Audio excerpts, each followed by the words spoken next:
loud? Maybe.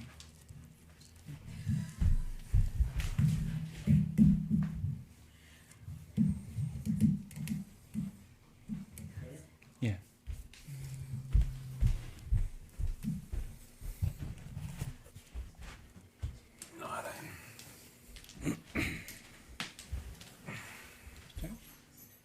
Jai Thakur, Jai Ma. Yeah.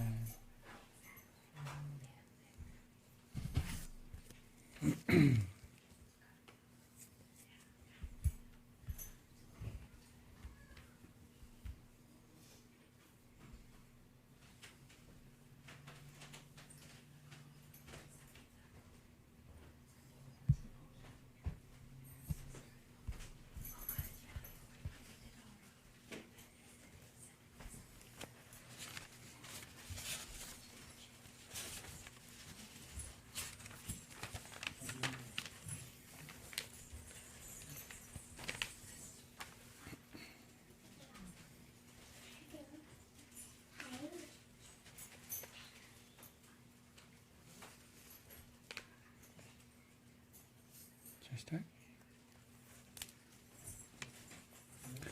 Om Tata Kathamritam Tapta Jivanam Gavivirliditam Kalmashapaham Shravanamangalam Shrimadattatam Bhuvi Griranti Buridajanaha.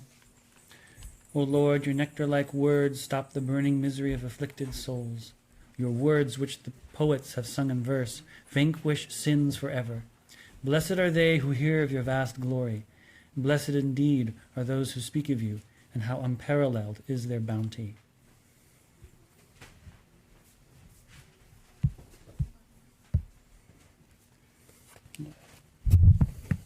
Jaima. So we're continuing with the Sri Ramakrishna Kathamrita. So last week we had the M's first encounter with Sri Ramakrishna, and his very first meeting and his second meeting. And of course, in the second meeting, while in the several minutes while Sri Ramakrishna was getting a shave on the steps outside his room, he managed to smash M's ego and then build him back up. And M asked those 4 questions, and those 4 answers that Sri Ramakrishna gave pretty much is the essence of spiritual practice and spiritual life. So then the question is, then afterwards, M wanted to, it left actually with Sri Ramakrishna talking about how it's important to have longing and that yearning. And so we left last week with Sri Ramakrishna saying that when a kitten, all a kitten knows is to go mew, mew. And as soon as the mother cat hears that cry of mew, mew, she drops whatever she's doing and comes to the kitten right away. So we need that type of yearning for Ma. So now we're continuing. This is chapter 1. This is the next section, section 6. And for the first few of these, M decided to have a kind of a quote, a verse, usually from the Gita or from one of the Tantras or the Upanishads, to kind of, again, set the mood for that particular chapter. So this one is the Gita verse, chapter 9, verse 29. I am impartial to all beings. I hate no one and favor no one. However, those who worship me with devotion are dear to me, and I am dear to them. So now this is the third encounter. Narendra, Bhavanath, and Master.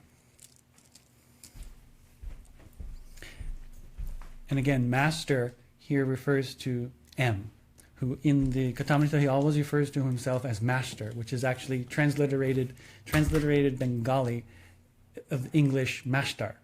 So he refers to himself as because he was a schoolmaster. And when he refers to Sri Ramakrishna, he refers to him as Thakur or Sri Ramakrishna. So Master M was then in Varanagore at his sister's house. Since encountering Thakur Sri Ramakrishna, he is thinking only of him all the time. It is as if he is always seeing that joyful image and listening to his words full of nectar. He began thinking, how did this poor Brahmin investigate and know all of these deep truths? And until now he had never seen anyone explain these things so easily. When will he go to him? When will he encounter him again? Night and day he is thinking these thoughts. Soon, Sunday, the 5th of March, had come. Along with Nepal Babu of Baranagur, he arrived at Dakshineshwar's garden at around 3 or 4 o'clock in the afternoon. He saw in that now familiar room Thakur Sri Ramakrishna seated upon the small wooden bed. The room is packed with people. The devotees have leisure on Sunday, so they are coming to meet with him. As of yet, no one has conversed with Master. He takes his seat among the assembly off to one side. He sees that Thakur is talking to the devotees with a smile on his face. Addressing a young man 19 years of age and gazing in his direction, Thakur seems quite delighted and is saying many things. The boy's name is Narendra, who would later become Swami Vivekananda. The boy's name is Narendra. He is a college student and frequents the Sadharan Brahmo Samaj. His words are full of strength. His eyes shine. He has the appearance of a devotee. Master gathered that the conversation is concerning over-attached worldly people. They criticize those who only speak of God, God, Dharma, Dharma. And with there being so many wicked people in the world, how should one behave around them? All this is being discussed. Sri Ramakrishna to Narendra. Narendra, what do you say? Worldly people say so many things. But you see, when an elephant passes by, out from behind it, so many animals make all kinds of howls and cries. But the elephant doesn't even look back. If someone criticizes you, what will you think? Narendra, I'll think that dogs are barking. Sri Ramakrishna smiling. Oh no, not that far. Everyone laughs. God is in all beings. But with good people, mix freely. With wicked people, you have to keep a distance. Narayan is present even within a tiger, but because of that, still you don't go up and hug the tiger. Everyone laughs. If you say, well, the tiger too is Narayan, so why should we run away? The answer to that is, those who are saying, run away, they're also Narayan. Why don't we listen to their words? Listen to a story. In a certain forest, there lives a sadhu. He has many disciples. One day he taught his disciples that Narayan is present in all beings, and knowing this to be so, they should salute everyone. One day a disciple was going to the forest to bring back some wood for a fire ceremony. Just then a cry rose up. Wherever you are, run away, a mad elephant is coming. Everyone else ran away, but this disciple didn't run away. He thinks that the elephant is also Narayan, so why should I run away? Saying this, he remained standing. He saluted and began to recite hymns. Meanwhile, the elephant driver is shouting, run away, run away. The disciple still didn't move. Finally, the elephant picked him up with its trunk, flung him aside, and went off. The disciple lay there, unconscious and covered in wounds. When they got news of this, the Guru and the other disciples went and carried him back to the ashram. They began to give him medicine. After a little while, he regained consciousness, and someone asked him, when you heard the elephant was coming, why didn't you get away? He said, Gurudev told me that Narayan has become human beings and all animals. So when I saw elephant Narayan coming, I didn't move away from there. The Guru then said, my dear, elephant Narayan was coming, no doubt, that's true. But my dear, elephant driver Narayan was warning you.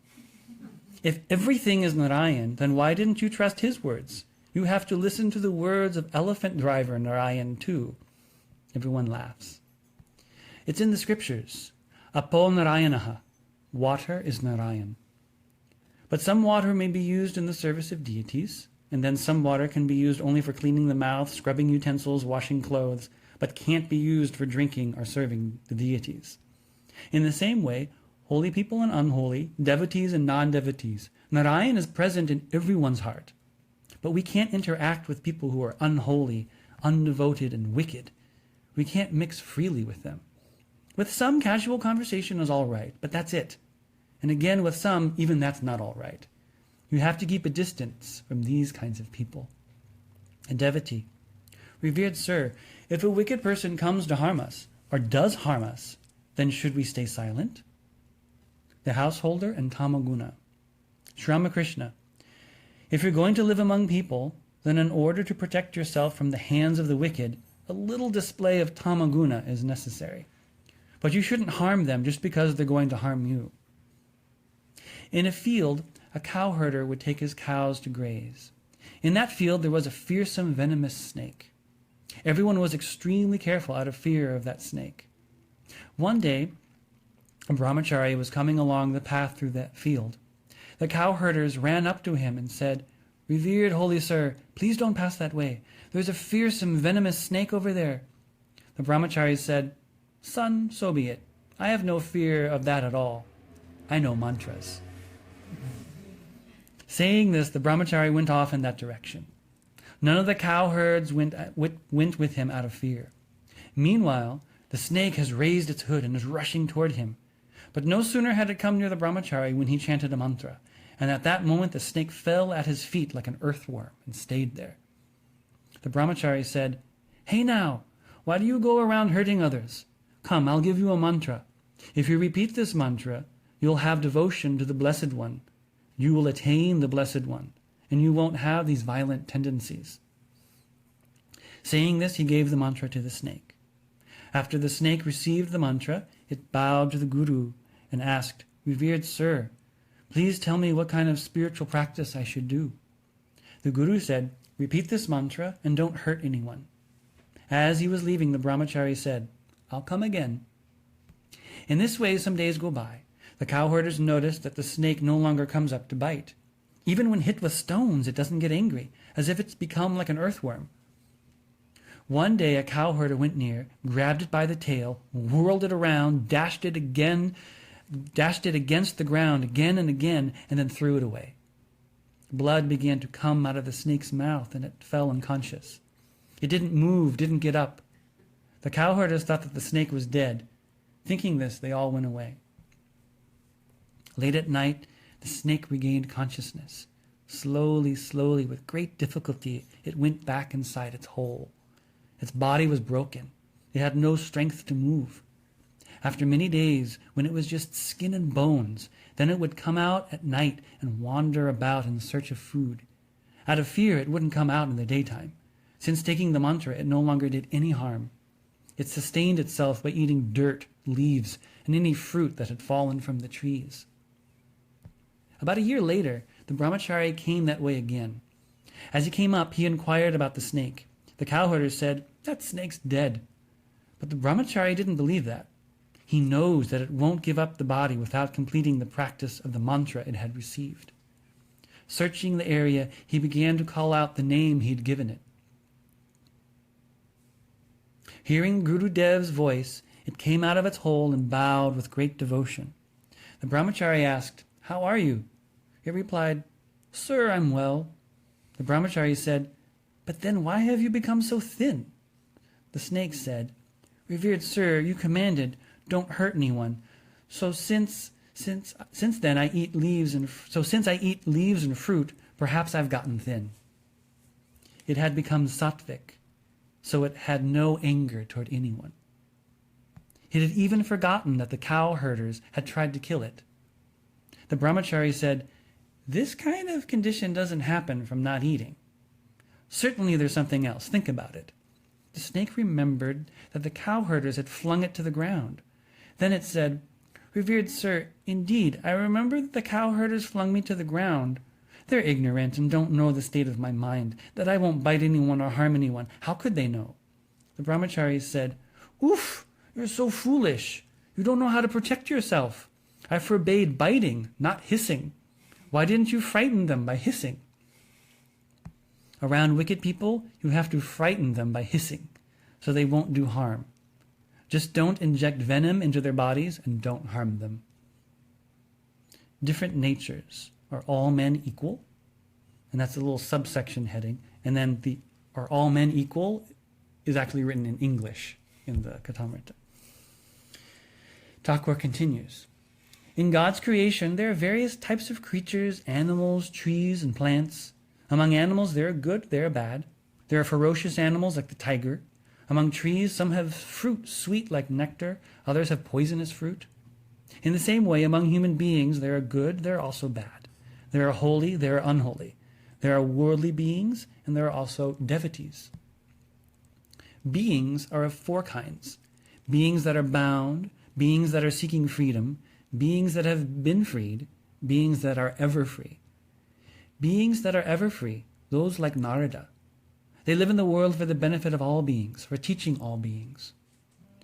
Beings that are bound, they stay attached to the world and go on forgetting the Blessed One. They don't even think of the Blessed One, even by mistake. Beings that are seeking freedom, they want freedom, but among them, some are able to become freed, some are not. Beings that have been freed, they aren't bound by kamini kanchan, lust and greed. They aren't bound by kamini kanchan in the world. Like holy men and great souls, in their mind is no thought of the world, and they always think of the lotus feet of Hari. It's like a net has been cast in a pond. A few fish are so clever that they never get caught in the net. They're an example of beings that are ever free. But some fish get caught in the net. Among them, some try to escape. They're an example of beings that are seeking freedom. But not all the fish are able to escape. A few of them get out of the net with a splash. Then the fishermen say, "That huge fish got away." But out of those caught in the net, almost none of them are able to escape. And they don't even try to escape.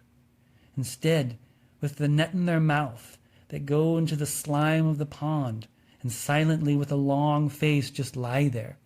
They think, "There's nothing more to fear. We're fine." But they don't know that they'll soon be pulled up in the net and hauled out onto the bank. They're an example of beings that are bound. Worldly people, bound souls. Thakur continues. Beings that are bound have become trapped in the world's kamini kanchan, bound hand and foot. And then they think that only in that kamini, that lust and kanchan and greed of the world, they think that only in that kamini and kanchan of the world, they'll be happy and they'll live without fear. They don't know that they'll die in it. When a being that's bound is dying, his wife says, "So you're leaving, and what have you done for me?" And then, such is Maya, that when the lamp wick is burning brightly, this being that's bound says, "The oil's going to burn out, lower the wick." Like this, and he's lying on his deathbed. Beings that are bound don't think of God. If they have free time they talk nonsense, gossip idly, or else they do pointless work. If asked, they say, "I can't keep still, so I'm building a fence." Perhaps when time seems to stand still, they start playing cards. Everyone is stunned. And that's the end of that section. So we'll do one more section. This is section 7.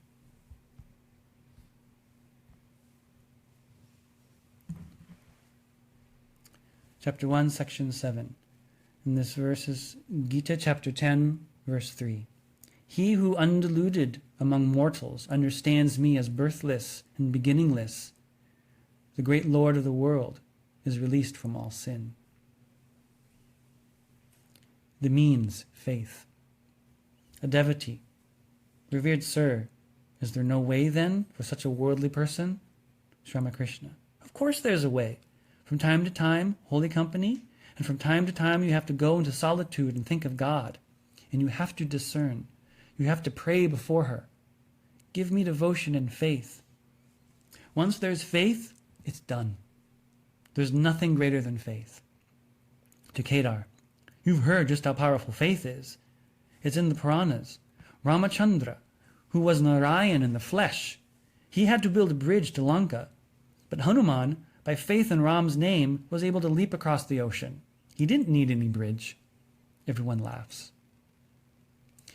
Vibhishana wrote the name of Rama on a leaf, and then tied the leaf to a corner of a person's cloth.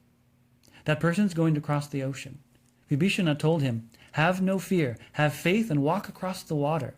But you see, the moment you have no faith, you'll drown." The person is walking nicely across the ocean. At one point, he had a strong desire to see just once what's tied to his cloth. He opened it up and saw that only the name of Ram was written. Then he thought, "What's this? Just one name of Rama is written?" The moment he had no faith, he drowned. Someone who has faith in God, even if they commit a great sin by killing a cow, a Brahmin, or a woman, still by the power of the faith in the Blessed One, they can be rescued from heavy, heavy sins. If they say, I won't do such things anymore, they have absolutely nothing to fear. After saying this, Thakur began to sing. Great sin and glory of the name. Thakur starts to sing.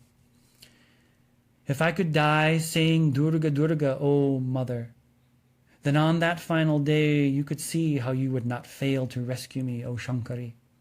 Had I murdered a cow or a Brahmin, drunk spirits, slain an unborn baby, or even killed a woman, even with all these sins I would not worry, not in the least, for even then I would still be able to take hold of the blessed feet of Brahman.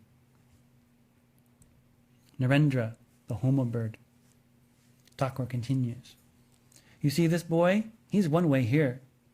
When a naughty boy sits next to his father, he's quiet as a bug. Yet when he plays in the chandni, he's got another form altogether. These ones, they make up the group of the ever-perfect. They're never trapped in the world. After growing up a bit, they become conscious and move towards the Blessed One. They come into this world for teaching all beings. They don't like anything of the world. They never become attached to Kamini Kanchan. In the Vedas, there's the story of the Homa bird. It lives way up, high in the sky. There in the sky it lays its egg. Once it's laid, the egg keeps falling. But it's so high up that for many days the egg just keeps on falling. As it falls, the egg hatches. Then the baby bird keeps on falling. As it falls, its eyes open and its wings come out. As soon as its eyes open, it can see that it's falling and that it's going to be completely smashed to pieces when it hits the earth. Then quickly the bird darts straight up towards its mother and ascends into the heights. Narendra rose and left. Among the assembly, Kedar, Ramakrishna, Master, and many others are present. Sri Ramakrishna, you see, Narendra is good at everything. At singing, at playing instruments, at studying. The other day he was debating with Kedar. He chopped Kedar's words to bits. Thakur and everyone laugh. To Master, is there any book on reasoning in English? Master, yes, sir. In English there are books on logic. Sri Ramakrishna, really? What kind? Tell us a little about it. This time, Master fell into difficulty. He said, there's one kind that arrives at a specific conclusion from a general conclusion, such as, all human beings are going to die, pundits are human beings, therefore pundits are going to die. And there's one kind that arrives at a general conclusion from observing a specific example or event, such as, this crow is black, that crow is black, therefore all crows are black. But if you make this kind of conclusion, you can be mistaken, because why couldn't you, after searching and searching, find a white crow in another country? Or another example, when it rains, there was or is a cloud at that place. Therefore, we've made a general conclusion that rain comes from clouds. Or another example, this person has 32 teeth, that person has 32 teeth. Also, any person we see has 32 teeth. Therefore, all people have 32 teeth. There are these kinds of general conclusions mentioned in English books on logic. Sri Ramakrishna just listened to these words. While listening, he became inattentive. Consequently, there was not much further discussion on this subject. And that's the end of chapter 7. Really nice. Such important, two or three very important stories. The snake story, the elephant lion story. Yes, and the fish nets. Fish story, and embracing the tigers. Tigers, God, would you embrace the tiger? Yeah. Yeah, so like 5 foundational stories. All in a few pages. A few minutes of discussion. Jai Ma, Jai Thakur.